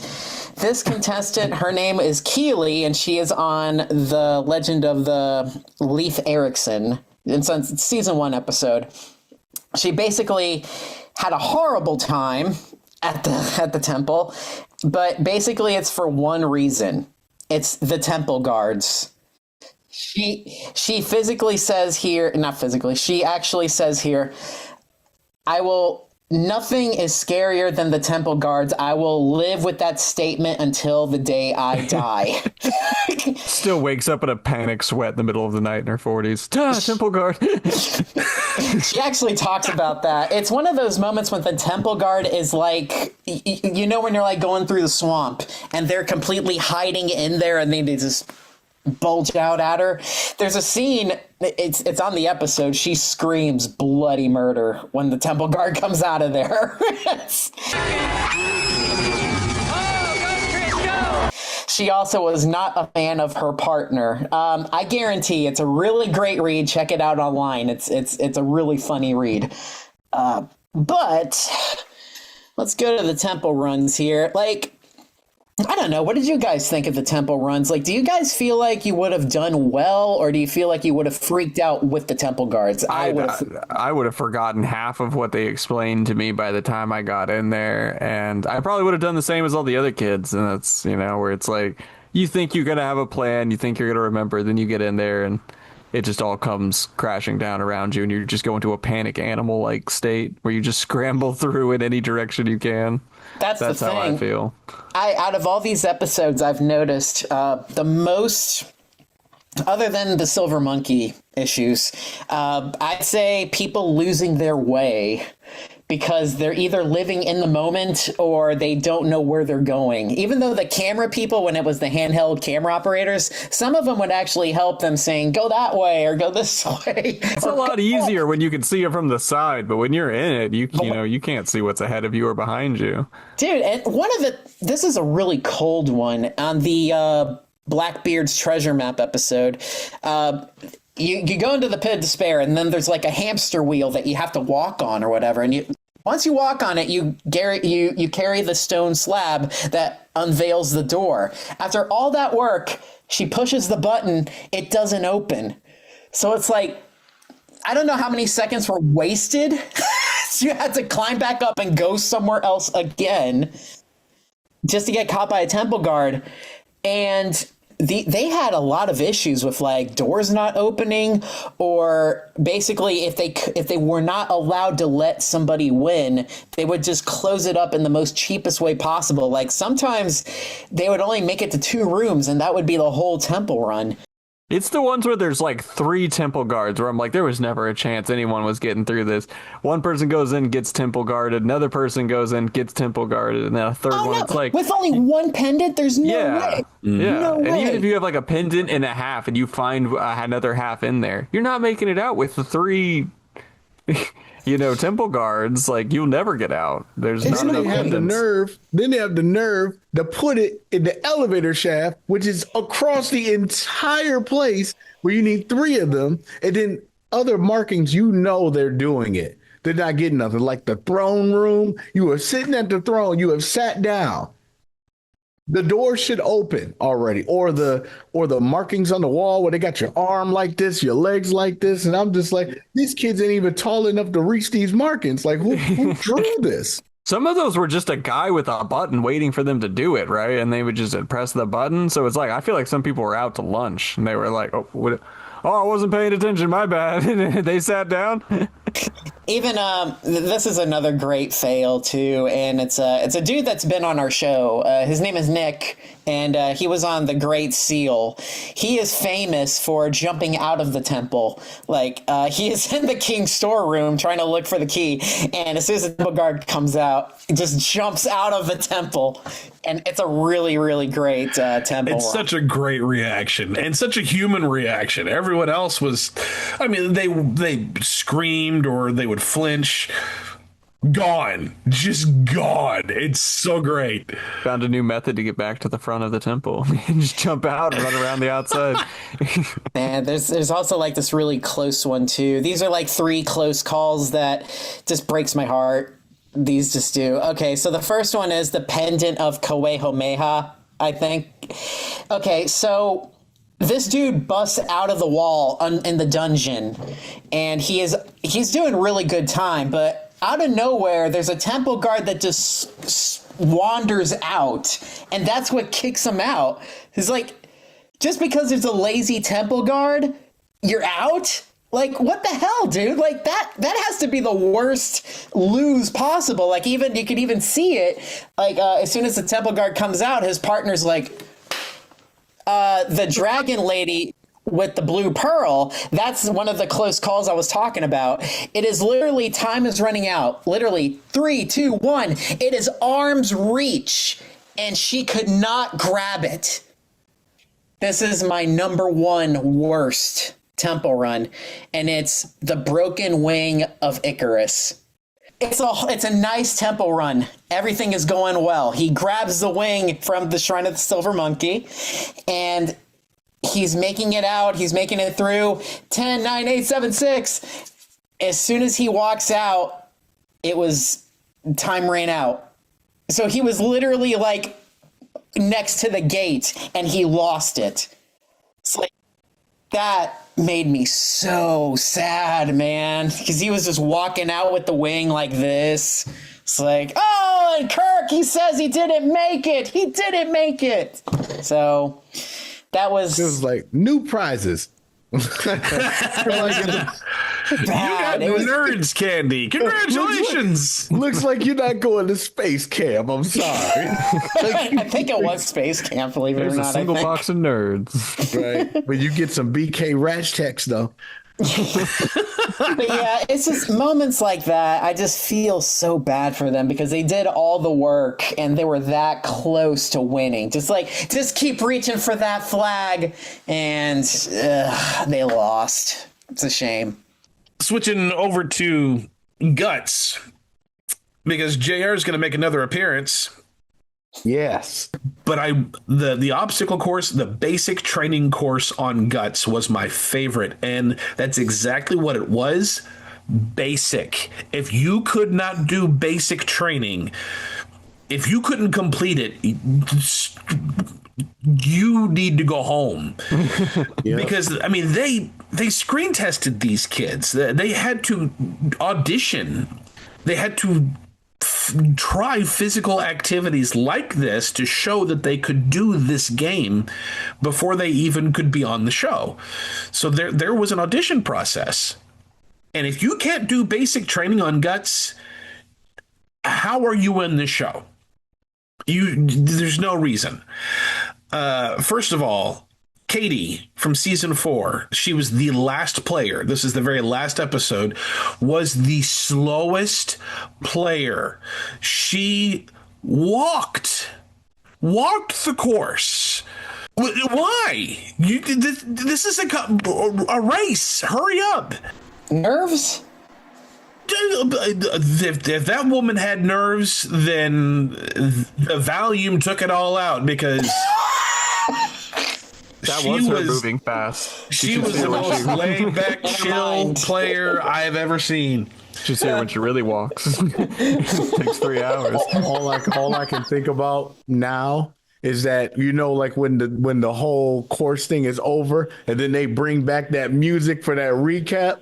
Just imagine watching that recap. And then Katie socks. Want to see a nice gymnastic move? Boom. Rolling right out of that so she can regain her composure and get up the wall climbing. Now, if you take that walk, but make it worse, you have Juliana from season 1.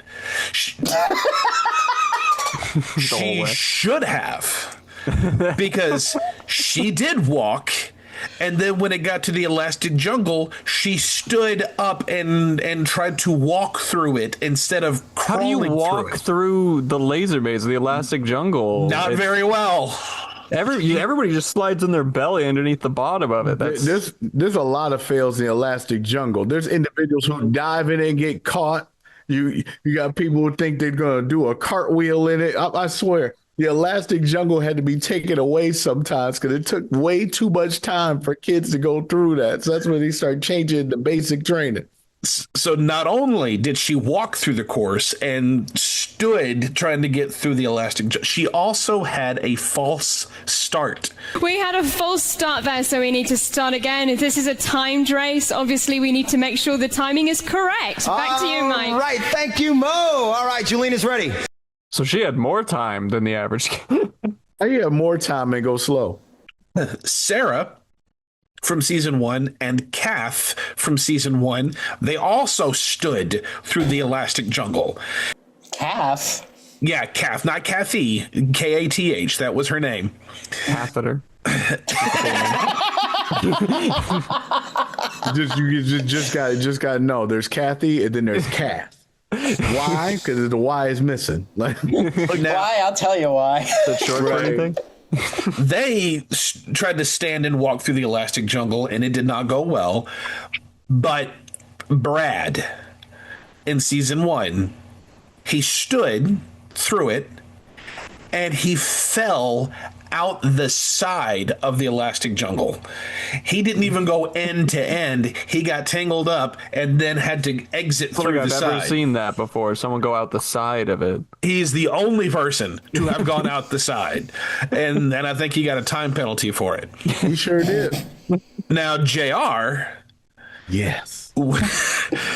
He, and I told you, he's all arms. When it came to, like, when it started, the first thing he had was the cargo net, and of course they have the camera inside the cargo net. Just smashes his body up against the cargo net. Oh yeah. And he did not use his legs. He just pulled himself up the cargo net, but he couldn't get a good grip, so it was quite literally smash, grab, grab, smash, grab, grab, smash. And then finally he used his feet at the top to be able to climb over the top, but he pulled himself up. And then when it got to the tightrope walk, just monkeyed it. Just hand over fist all the way across. Didn't even put his feet on the bottom tightrope. That's impressive, though. Like he hooked it. And He's got a method. Now, everything else here is the most basic thing to do in all of Guts, and these guys botched it. Corey did the wall climb, and she fell off the side. All you have to do is just hold it and walk up the wall. Like we did that at Discovery Zone, and she fell off the side. How do you do that? The tightrope walk, where it was a chain along the bottom and a chain along the top, and all you got to do is grab the top and walk across. Some people lost their footing, but they held on, and they were able to get their footing back and continue. And except for Diana and Brad, who both fell. You should not fall from that. But They fell. They had to go back and climb back up the cargo net again and do it a second time. Jeremy fell from the slide of life, the slide for your life, where it's just the small zip line that you got to hold on to and slide down to the pad. He grabbed it, starts to go down, and then slips from it. And the thing is, he got automatic third place because he was supposed to have gone back and do it again. And he just went, oh, well, and kept going. So since he didn't do the slide for the slide, he got automatic third. And then the worst I have ever seen was David. He is the only person who was disqualified completely from the basic training because he false started twice. I believe we had a false start. We are going to start over. So we're going to start that over again. Take him back over to the starting line, and Mo will start. He crossed his foot over the line before time. Let's go to Mo. And he makes his way. He false started again. I'm sorry, we're going to have to start that again. Mike, our players are allowed only one full start, and after that, they are automatically disqualified and put into third place. So right now, David is in third place. The other two that are really short, and then we'll throw it over to Manny for anything else that he wants to share. There was off the wall, the competition off the wall, where they had this wall that was just full with baseballs. So they were supposed to jump off the aerial bridge, bounce, and then just knock the balls off the wall. It is the easiest competition as far as the elastic cords go. Jess only knocked down 7. There is no way that you should be in single digits at this game. But that's not the worst one. Reyna got 6. And that's not the worst one. Nikki only got 3. And that's not the worst one. Jeff in season 1 didn't get anything. Missed everything. He could not get close enough to the wall. And it was a minute. It was a minute of having time to jump off and practice and again, they had practice rounds before the recording, and he still got 0. I wonder if he got zeros in the practice before as well. Like, you'll get it when you finally have to go up there. It's only gonna be a spotter that says it just like that. Jeff, don't worry about it. We got you, buddy. It's sorry. And then 0G, there were only 3 really bad moments in 0, because 0G was a tough one. Because that's the one where they had to stand side, or not stand, the elastic cords held them sideways. And that's kind of a mind freak in and of itself. But if you keep your feet moving, you should be good. Trust the elastic cords and just keep your feet moving. You should be good. But Susan started really strong and then got to the edge. Because if you remember, they would run to the end, jump off, and the elastic cords would spin them around to the backside of the platform and then keep going. She got all the way across one side, spun around the edge, and then lost control and flipped like head over, like did a whole handspring essentially, and then lost complete control. And was able to slow down, but now she's at a hurdle.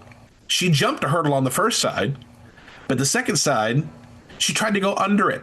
You can't go under the hurdle, sweetheart. You're attached to a cord. You can't physically go under this hurdle. But she was trying. It's like, no. And then she finally managed to get over it. You can't go over, you must go under. Like, I understand losing control. But now you're actively trying to go through the hurdle. That's no. Insane.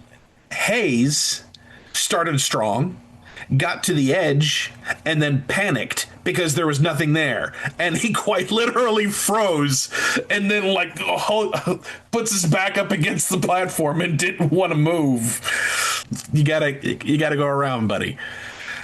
But the worst one was Richard, who started horizontally and then tried to run it vertically the entire time. He was trying to stand himself up.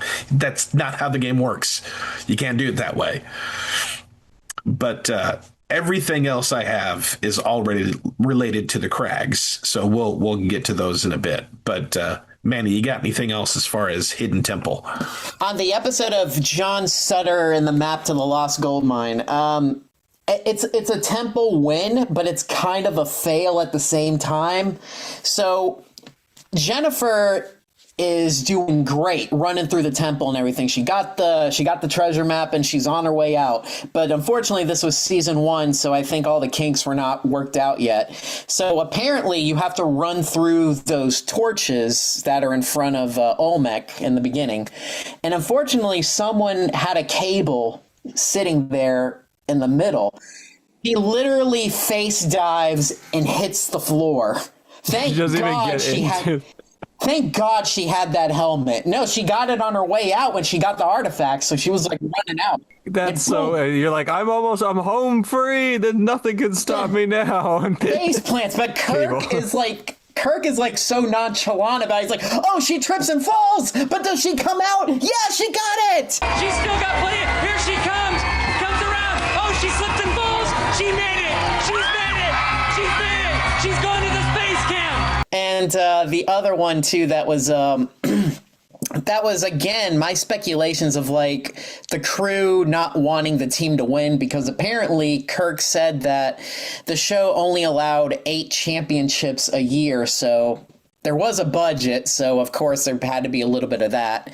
So that's insane. Yeah, it's true. I learned that years later. All of the episodes, the season only 8. That's imagine you went through all of that. Like, I'm just glad I didn't know that when I was a kid. Me too. Me too. It just ruined it for me. Because altogether there was 32 winners out of 120 shows. So it's nuts. Yeah, as a kid, you want to believe every time they go out there, they have a chance to win. But and of course, finally, to top it off is the famous story of the girl that threw up. I don't know what episode this was. There's speculation saying it was the heart-shaped pillow episode, but I don't really know. Out of these episodes that I've seen, there's no way I can cut these together to make that make sense. But apparently she threw up in the ball pit, and then they had to stop the temple and then clean out all those balls and then put her back. That's so embarrassing. Yeah, and then reset her back in there so she could continue the temple run. So if that's not a fail, I don't know what is. Right. I don't want to play anymore. I just want to go home. Well, to wrap it up, there's for the Aggro Crag, there were 3 iterations of the Aggro Crag. There's probably the classic one was for season 1 and season 2, and it was very clearly blue, red, purple. Like it was. If you got confused on which color side you were on, you must be colorblind, and because it could not be more clear.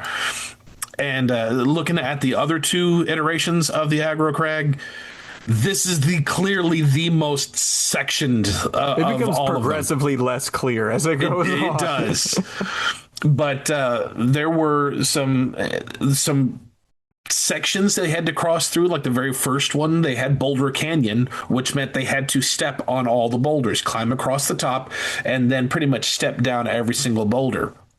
Jason completely skipped it. He got on top of the first one and then just leapt over into the crag immediately, and because of that, he got automatic third. So you have to do Boulder Canyon. You have to. We're going to talk more about that in future Aggro Crags. And again, do not cross paths. That is one of, she says it every time, you cannot cross into another player's path unless your name is Erica, in which case you're going to cross over into the other player's path. And she immediately got third. And the actuators, there were 7 that they have to hit before they could hit the one at the very top. And usually there was the spotter at the top that Mike kept calling the Crag troll, who would usually tell the contestants, you missed one. You need to go down. Like they took the time to let them know. But every once in a while, they wouldn't pay attention and would lock in that one at the top, and then it's too late. Because if they lock in that top one and there's still one that was active down there, you've now entered automatic third. A Crag troll? A Crag troll. That's what he called him. And getting some help from the Crag troll. But Stacy, she was one that missed a couple of the actuators and was told, but she still hit the top and she got automatic third. Okay, Stacy in purple actually missed an activator. That puts her into third place. Allison, though, missed every single actuator. She just straight ran and then got almost to the wall climb to get to the top. And the Crag troll was saying, you need to go back and get the actuators. She had to go all the way back down the mountain and start it all over again. So, yeah, she got third. She completely ran out. But the Mega Crag, they took away the color. It was all silver. And they had the pipes and they had like the frosted lights tips and fog and everything. Yeah. So that became even. It was in a boy band. The frosted. It was going through a phase. And that one was even more difficult to tell. But also the boulders at the front, they were different shapes now. So it was harder to tell what they needed to step on. And if they missed the smallest one at the very end, because they start at the top and then you get progressively smaller, if they missed that last one, they got automatic third. And there was two people, Laura and Tina, who missed that third one, or missed that last one. Both our blue player and our purple player jumped off of Boulder Canyon too soon and hit their first actuator, having jumped off Boulder Canyon, having not completed Boulder Canyon. But because of the way the path was made, if they climbed on the railings, which is what Mo would call them, or crossed into the other path, they would lose. And there was Raleigh, Gary, Joshua, Eric, Leanne, five people who crossed paths in season 2 or season 3. There was only one in season 1. You would think that they would take that as maybe we should change some of this. Yeah. They made it more complicated in the 4th season, and then they had Lisa, Angela, Jose, Michael, Roy, and Artyom. 6 people who missed the boulders in Boulder Canyon, and 3 people who missed some of the actuators before they hit the top actuator. Those actuators always got people, man. There would always be at least one person playing that missed it and had to climb back down to get an actuator. But I don't blame them. The Aggro Crag seemed like insanity when you were on it. It did. So like those, like, lights okay, and music. No. Yeah, and I felt bad for those people. It's like, because especially the latter 2 Aggro Crag iterations, I can understand missing those. My gosh, that's chaos. Yeah. But the first iteration, it's the most clear. Missing one, I can see missing one. Missing all of them, Allison, that's dumb. But the funniest and biggest fail I have ever seen on Guts was Jerome, who was season 3. No. I'm sorry, season 2. He was blue. He made it to the top of the crag. He was number 1. And you know how most times like they're celebrating on the top, they're out of breath, but they would be like, number 1, I'm number 1, or like they're cheering. He was laughing. He was dancing and laughing in the camera, almost teasingly so. Of our winner and our other players, Mark. Then Mo comes forward when it comes time for the announcements and says Jerome false started. In fact, Jerome in blue false started, so that actually puts him in third place automatically, Mike. And they didn't play it in the in the replay, but I went back and watched it. His foot was straight over the line when she blew the whistle. Players, on your mark, get set. And that whistle means begin the climb up a Boulder Canyon. So, yeah, he 100% false started and was bragging that he won. Oh, no. And then was instant third. I laughed so bad at Jerome. I have to see that clip again. Yeah. Oh my God. It was funny. Oh. And then Nadine, the legendary Nadine on Nick Arcade. Yes. Yes. The one, she started the game in the video zone and just kept failing and had no idea what she was doing. And actually Phil Moore was on Splat Attack and talked about that and how that I can kind of understand because that's green screen and that wasn't common at the time. Like, I'm giving her some grace. Yeah. But still, hurry up. The disappointment in her partner was like, because he never even got to go in. Yeah. Like, as soon as she stepped out, he's just like, got so close to doing something he always wanted to and then never get to do it. No. And he'll never forget it. The final bit of fails I have are Mike O'Malley. The man himself. Oh, the F drop. Yep. Sandcastle. Sandcastle, right. Keep going. Bucket. Okay. Okay, we had the beach share the umbrella. Oh, man. Damn. Back to you, Mo. Now that one was a slip. Was a slip. But this one. Power surge! Whoa, Tyson! Holy, you all right? Holy fuck, you all right? Oh, Mike. We're at the streets of Brooklyn, Mike. You can't talk like this. I know. God. Hey, no one's going to notice. What, are they going to record it and build an internet cable and TV. put it on the internet? Build an internet. All right. Well, I think that is going to be it. As far as the fails go, we do have our closing segment for the episode, which should be pretty quick. So we're going to throw it over to Splat Stanley and see what our closing segment is. So, Splat Stanley, what segment we got, bud?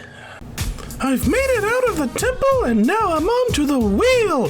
Time to spin. Figure out what we're going to play. Woo! Retro Replay is the segment that we're doing.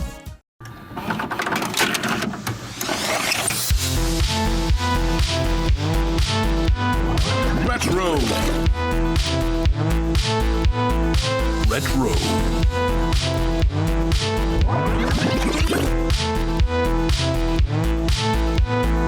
Retro Replay. Alrighty, you guys heard it. We are doing Retro Replay. I've got a couple of clips here, 5 clips that are all very short from various Nick game shows. And then I'm going to ask these guys questions based on the clips that we're about to watch. So let's get things started with our first clip, which is from Wild and Crazy Kids. Simon listen very carefully. Simon says you're not allowed to hesitate. Simon says put your hands up in the air. Simon says good. Simon says put your hands down. Put your hands up in the air. Out of my game, thanks for playing. Simon says we'll try one more time. Simon says put your hands up in the air. Simon says good. Simon says shake your hands. Simon says keep shaking hands. Simon says to jump up and down. Simon says to jump up and down. You're hesitated. You're out. Thanks for playing, midget. You're gone. Okay. Simon says do not hesitate. Simon says keep jumping up and down. Ladies and gentlemen, this is a hold up at an earthquake. Okay, stop jumping. Out of my game, thanks for playing. That guy sucks. He's out of my game. Get out of my game. He's very good. He would kick people out so quick. So in the clip that we just saw, how many people were eliminated? Say 4? 3? Only 3? It was 4. Oh, nice. All right. He called one of them a midget, though. He did. That's the more There's one kid sitting in a chair too. I don't understand what that kid's supposed to be doing. You hesitated. Yeah, the kid in the chair. He went looking for who's the youngest one here. He said, "Okay, you're gonna win this game," and pretty much just eliminated everybody. That's funny. All right, so our next clip is from What Would You Do? We have a token for you. Any door between 1 and 20. Where would you like to go? 5. Number 5. Stick that token in there. Open that door. All right, the question is, what's in there? Zebo the Clown.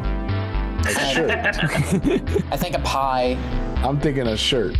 Wide as you possibly can. And what did we get over there? Oh, a pie. Look at that, ladies and gentlemen. Look, a pie. See, I didn't know if it was going to be a pie or if it was going to be. It sounded with the sound effect. I thought it was going to be a shirt. Actually, I didn't realize that it was going to be a pie, so that surprised me too. Because sometimes they would do that too. Yeah. And because sometimes it would be the pie, and other times it would be that like whipped cream spray. Yeah. So I didn't know which of those two it would be. A fire extinguisher they just spray you with. So this next one is from Outta Here. Now we're gonna count how many times each bleacher can hit this ball back into the air. The most hits wins. So, are you ready? On your marks, get set, do it! Stop it. Time's counting down. Time counting down. Someone's time. Maintain control. Yes, that's it. That's it. The game is over, and the green team has won. The question, which then they say right after, so it's completely a guess. How many hits did the teams have? And I'll give you a range, 1 through 50. 32.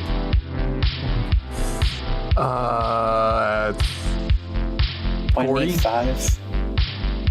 I think Jordy was the close. No. I think you were both actually, depending on which one you went. The pink team got 41, and the green team got 48. Oh. So Manny was closer to the green team, and Jordy was closer to the pink team. Yeah. And only 2 clips left. This one, I'm really excited to hear what you guys say about this one. This is from Total Panic.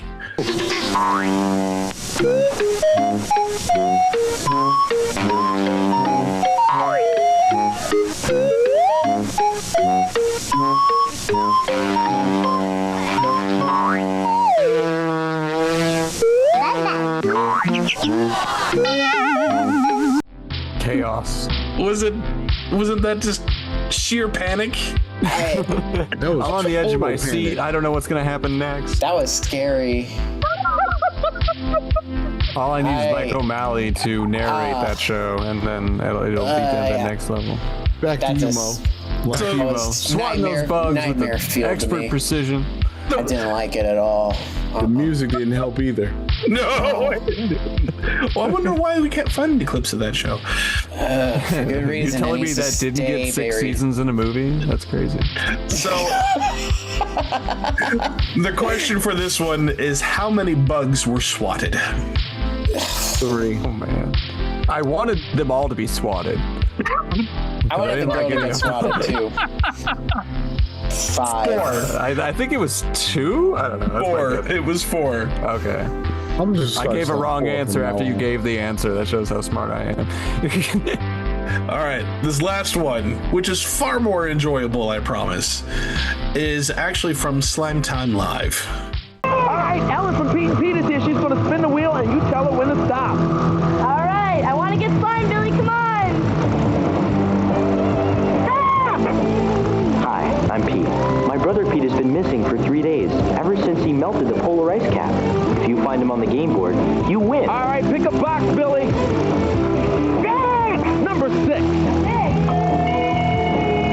All right, you get to pick again. Go ahead, buddy.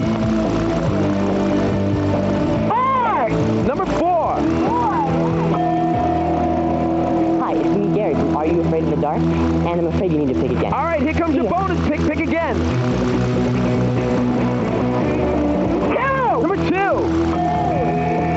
It's me, Ferguson, and I'm not the one you're looking for. Hey, Billy, it's slime time for you there, buddy, but you're still going to get the Sega Genesis and the Activator. And folks, I will see you in 30 minutes for more Slime Time Live. Alrighty, your question for this clip is, how many Nickelodeon shows were represented in this clip? Are we counting the show that it's a part of? Yeah, because if there was an actor from the show, it counts. Okay. All right. 4? 3?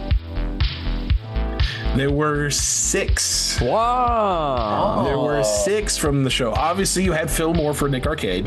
Yeah, that's right. The secret That's extra. why I didn't count that. 'Cause I know we're counting the host. I didn't count that either. But you also had Ellen and Big Pete. Yep. In the part, there was... That was Ellen? That was Ellen, yeah. What? In the front? That was Ellen? That was Ellen. Gosh. I didn't know that was her. Mm-hmm. Obviously, you saw Gary from Are You Afraid of the Dark in that part where they were counting the characters were spinning real quick. Yeah. Kiki was also there from Are You Afraid of the Dark. Ferguson you saw from Clarissa. Clarissa was also in that rolling batch of characters. She was. As was Mickey Duran from Roundhouse. She was also in there. And Stimpy. Think about the ones that were on the wheel spinning. I always think about the ones they talk to, not the That's wheel a trick question. That was a trick question. Oh, you got me. Gotta keep you on your toes, guys. I got a little too comfortable. I've watched so many people fail on game shows who thought I would be the one to fail on a game show. I know.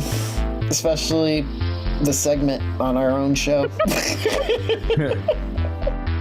But that is going to be it for this episode, talking about Nick Game Show fails. I hope you guys had a good time with us, because we had fun. I had fun. I know I had fun. I learned some stuff too. It was educational. Yeah, it was totally fun. Especially talking about all these different types of fails. And to the audience out there, we don't really know the clips as of yet. So once you see this, it'll be hilarious to see the reactions with these clips. So that'll be fun. So for future selves, that's going to be a lot of fun.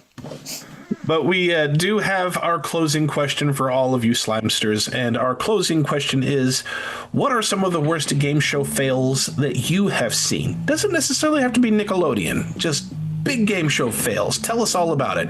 You can write to us via email at splatattack2021@gmail.com. DM us on all of our socials. Just look for Splat Attack Podcast. Interact with us wherever you can. We're always happy to hear from you. And again, thank you, Mark, for jumping in and joining us for this episode. Thank you, Mark. Thank you so much for having me here. It is my pleasure. I always love just getting to talk and hang out with this guy. So, again, give him some support. Link down below. Check out his channel. Check out his music. Amazingly talented and just an awesome guy. So give him some love. Check out the Orange Tape. Seriously, don't miss it. These are great songs. Yeah. So until next time, will you guys help me close up the studio, please? I have to clean up all the messes that the Double Dare staff left out in our GAC kitchen. Aye, co-captain. No need to worry. I'm on that. Just make sure you don't touch the GAC with your bare hands. It could be radioactive. Now you tell me. That's all, folks. Splat you later.